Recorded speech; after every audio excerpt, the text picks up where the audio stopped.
एतदण्डविशेषाख्यं क्रमवृद्धेर्दशोत्तरैः तोयादिभिः परिवृतं प्रधानेनाव्रतैर्बहिः यत्र लोकवितानोऽयम् अरूपं भगवतो हरेः। इस अंड का नाम विशेष है, इसी के अंतर्गत श्री हरि के स्वरूप भूत 14 भुवनों का विस्तार है। यह चारों ओर से क्रमशः एक दूसरे से 10 गुने जल, अग्नि, वायु, आकाश, अहंकार और महतत्व इन 6 आवरणों से घिरा हुआ है। इन सबके बाहर 7वां आवरण प्रकृति का है। कारणमय जल में स्थित उस तेजोमय अंड से उठकर उस विराट पुरुष ने पुनः उसमें प्रवेश किया और फिर उसमें कई प्रकार के छिद्र किए। सबसे पहले उसमें मुख प्रकट हुआ, उससे वाक् इंद्रिय और उसके अनंतर वाक् का अधिष्ठाता अग्नि उत्पन्न हुआ। फिर नाक के छिद्र नथुने प्रकट हुए, उनसे प्राण सहित घ्राणेन्द्रिय उत्पन्न हुई। घ्राण के बाद उसका अधिष्ठाता वायु उत्पन्न हुआ। तत्पश्चात नेत्र गोलक प्रकट हुए, उनसे चक्षु इंद्रिय प्रकट हुई और उसके अनंतर उसका अधिष्ठाता सूर्य उत्पन्न हुआ। फिर कानों के छिद्र प्रकट हुए, उनसे उनकी इंद्रिय श्रोत्र और उसके अभिमानी दिग्देवता प्रकट हुए। इसके बाद उस विराट पुरुष के त्वचा उत्पन्न हुई, उससे रोम, मूछ, दाढ़ी तथा सिर के बाल प्रकट हुए और उनके बाद त्वचा की अभिमानी औषधियाँ, अन्न आदि उत्पन्न हुईं। इसके पश्चात लिंग प्रकट हुआ, उससे वीर और वीर के बाद लिंग का अभिमानी आपोदेव जल उत्पन्न हुआ। फिर गुदा प्रकट हुई, उससे अपान वायु और अपान वायु के बाद उसका अभिमानी लोकों को भयभीत करने वाला मृत्यु देवता उत्पन्न हुआ। तदनंतर हाथ प्रकट हुए, उनसे बल और बल के बाद हस्तेंद्रिय का अभिमानी इंद्र उत्पन्न हुआ। फिर चरण प्रकट हुए, उनसे गति गमन की क्रिया और फिर पादेंद्रिय का अभिमानी विष्णु देवता उत्पन्न हुआ।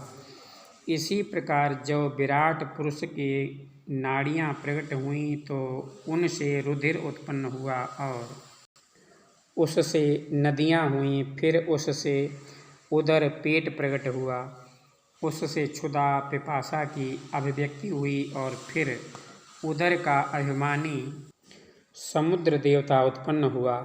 तत्पश्चात उसके हृदय प्रकट हुआ, हृदय से मन का प्राकट्य हुआ। मन के बाद उसका अभिमानी देवता चंद्रमा हुआ। फिर हृदय से ही बुद्धि और उसके बाद उसका अभिमानी ब्रह्मा हुआ। तत्पश्चात अहंकार और उसके अनंतर उसका अभिमानी रुद्र देवता उत्पन्न हुआ। इसके बाद चित्त और उसका अभिमानी क्षेत्रज्ञ प्रकट हुआ। जब ये क्षेत्रज्ञ के अतिरिक्त सारे देवता उत्पन्न होकर भी विराट पुरुष को उठाने में असमर्थ रहे तो उसे उठाने के लिए क्रमशः फिर अपने अपने उत्पत्ति स्थानों में प्रविष्ट होने लगे। अग्नि ने वाणी के साथ मुख में प्रवेश किया, परंतु इससे विराट पुरुष न उठा। वायु ने घ्राणेन्द्रिय के सहित नासा छिद्रों में प्रवेश किया, फिर भी विराट पुरुष न उठा। सूर्य ने चक्षु के सहित नेत्रों में प्रवेश किया, तब भी विराट पुरुष न उठा। दिशाओं ने श्रवणेन्द्रिय के सहित कानों में प्रवेश किया, तो भी विराट पुरुष न उठा। औषधियों ने रोमों के सहित त्वचा में प्रवेश किया, फिर भी विराट पुरुष न उठा। जल ने वीर के साथ लिंग में प्रवेश किया तब भी विराट पुरुष न उठा। मृत्यु ने अपान के साथ गुदा में प्रवेश किया फिर भी विराट पुरुष न उठा। इंद्र ने बल के साथ हाथों में प्रवेश किया परंतु इससे भी विराट पुरुष न उठा। विष्णु ने गति के सहित चरणों में प्रवेश किया तो भी विराट पुरुष न उठा। नदियों ने रुधिर के सहित नाड़ियों में प्रवेश किया तब भी विराट पुरुष न उठा। समुद्र ने क्षुधा पिपासा के सहित उदर में प्रवेश किया फिर भी विराट पुरुष न उठा। चंद्रमा ने मन के सहित हृदय में प्रवेश किया तो भी विराट पुरुष न उठा। ब्रह्मा ने बुद्ध के सहित हृदय में प्रवेश किया तब भी विराट पुरुष न उठा। और रुद्र ने अहंकार के सहित उसी हृदय में प्रवेश किया तो भी विराट पुरुष न उठा। चित्तेन हृदयं चैत्यं क्षेत्रज्ञः प्राविशद्यदा विराटं तदेव पुरुषः सलिलादुत्तिष्ठत्। किंतु जब चित्त के अधिष्ठाता क्षेत्रज्ञ ने चित्त के सहित हृदय में प्रवेश किया तो विराट पुरुष उसी समय जल से उठकर खड़ा हो गया। जिस प्रकार लोक में प्राण इंद्रिय मन और बुद्धि आदि चित्त के अधिष्ठाता क्षेत्रज्ञ की सहायता के बिना सोए हुए प्राणी को अपने बल से नहीं उठा सकते उसी प्रकार विराट पुरुष को भी वे क्षेत्रज्ञ परमात्मा के बिना नहीं उठा सके।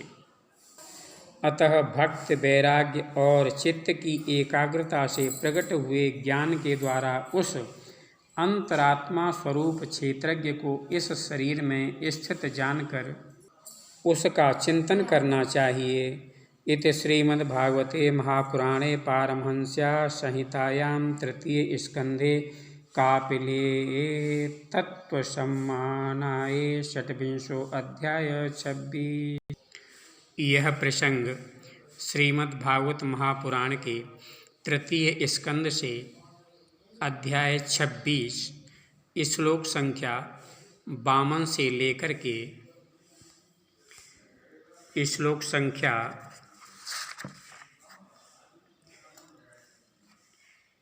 72 तक से लिया गया है।